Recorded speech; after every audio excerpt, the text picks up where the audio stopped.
नमस्कार, सार्वमंथन न्यूज महाराष्ट्रमध्ये आपलं स्वागत. पाहुयात आजची सविस्तर बातमी. कारण की जे काम जे स्वप्न साहेबांनी पाहिलं ते प्रत्येक स्वप्न आम्ही साकार करू, मिळून साकार करू. आणि म्हणून अनेक लोक असेही होते जे बऱ्यापैकी समन्वय कसा होणार नाही, समन्वय कसा दूषित असेल, कसं कर्डिले आणि विखे एकत्र येणार नाहीत, असेही लोक या तालुक्यामध्ये आहेत.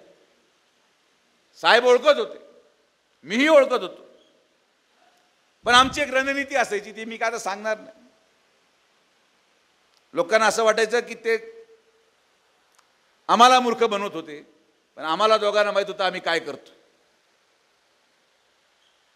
त्यामुळे माझी हात जोडून सगळ्यांना विनंती आहे की लावालावी करायचं काम कमी करा. अक्षयला जाऊन एक सांगायचं, मला जाऊन एक सांगायचं, मला काहीतरी फूस लावायची, त्याला काहीतरी फूस लावायची. तुम्ही काही जरी केलं तर अक्षय कर्डिले आणि सुजय विखे एक संघ राहणार आणि आम्ही पूर्ण ताकदीने उतरणार. या बाबतीत मनामध्ये शंका असायचं काही कारण नाही.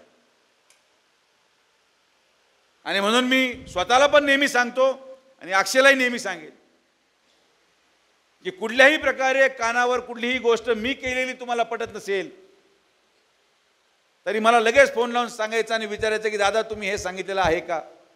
हा समन्वय ठेवणं राजकारणामध्ये फार गरजेचं असतं. नाही तर तुमच्या गाडीत आणि सगळ्यात सावध, मी अक्षयला आवर्जून सांगेल, सगळ्यात सावध जर कोणापासून राहायचं असेल, तुला विरोधकापासून सावध राहायचं नाहीये, सगळ्यात पहिलं सावध जर राहायचं असेल तर तुझ्या गाडीत बसणाऱ्या माणसापासून सावध राहा, तर तू राजकारणामध्ये पुढे जाशील. हे मी माझ्या वडिलांना पण सांगतो आणि तुला पण सांगतो की सगळ्यात घातक माणूस तो जो गाडीत बसतो.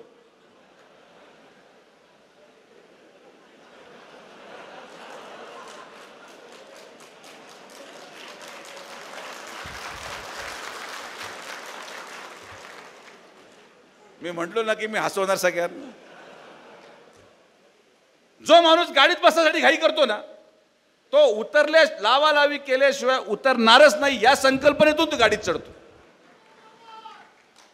काय करायचं गाडीत, काय बसाय आमच्या गाडीत, बाबा तू घेऊन जा गाडी, बाबा मी मोटरसायकलवर येतो, अजून काय. हे सगळ्यात घातक प्राणी आहे. नगर ते राहुरी ते पुरानगरचा प्रवास पार करत इतके सल्ले देणारे लोक गाडीत बसतात. मला नगर ते इथून पार करत इतके सल्लागार गाडीत बसतात. ठीक आहे, मी पडलो, पराभूत झालो, जीवनातून मी भरपूर शिकलोय, अजून अक्षय सुरुवात करतोय. पण म्हणून माझ्या तुला विनंती आहे, कोणीही काही सांगितलं तर पहिलं फोन लावून हक्काने विचारायचं की हे तुम्ही केलंय का.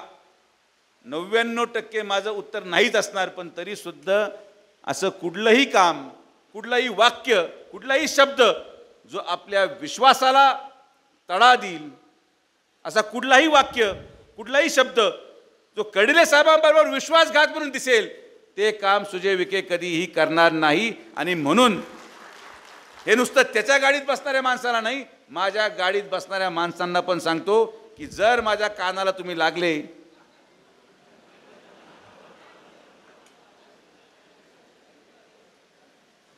काही लोक विश्लेषक आहेत, राजकीय विश्लेषण फार आवडतं. दादा आपण असं केलं पाहिजे, अशी परिस्थिती होईल, तशी परिस्थिती गंभीर आहे. सार्वमंथन न्यूज महाराष्ट्राला लाईक करा, शेअर करा, सबस्क्राईब करा.